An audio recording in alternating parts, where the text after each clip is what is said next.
соц тармактарда өзүбүздү кантип алып жүрүшүбүз керек, сүрөт же комментарий жазуун адеби дейт.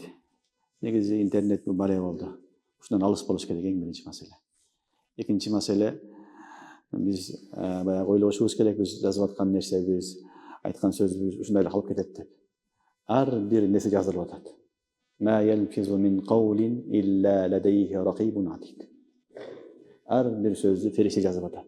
Сен комментарий жазып өчүрүп салдың, бирөө билбей калды, бирок фериште жазып атат.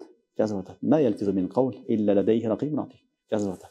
Ошон үчүн уламалар айтат, биздин устаз айтат, Шейх ислам Мухаммад Тахир Усмани хафизахулла айтат, ар бир нерсени жазгандан, сүйлөгөндөн алдын ойлонгула дейт.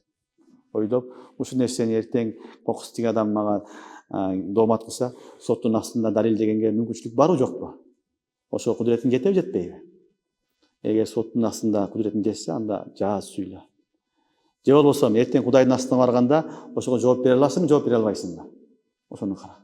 Ошон үчүн ар ким деле шылдыңдап, күлүп, баягыдай доомат кылып, бирдеге кылып жазган болбойт. Этият болуш керек. Бул гыйбат кылуудун жаңы бир жолу. Гыйбаттын бир жолу. Бирөөнүн үстүнө шылдыңдап күлгөн, ага жаман сөз жазган, ага доомат кылган, бүт баардыгы гыйбат, доомат, тухматтын түрү болуп калат. Ошон үчүн сенин маселең жокпу? Ага сен киришпе. Керек болбо. Ошон үчүн мындай нерседен алыс болуш керек. Мусулмандын хусну медресе min husnil islamil mar'i terkuhu ma la yani. Hadiste aytат Rasulullah sallallahu aleyhi ve sellem. Musulmandын эң жакшы сыпаты керектүү эмес, керек эмес нерселерден, ла яни нерселерден алыс болот дейт. Сага эмне кереги бар? Бирөөнүн жашоосу, бирөөнүн саясаты, бирөөнүн нерсе. Ишиң биле сен. Ишиңди кыл. Ага комментарий жазам деп, анан туура эмес жазып коюп, элди дүбөлөңгө салып, башка болуп, анан соттошуп, оттошуп жүрүштүн кереги бар. Андан сырткары Кудайдын астында жоопкерчилиги өзүнчө маселе.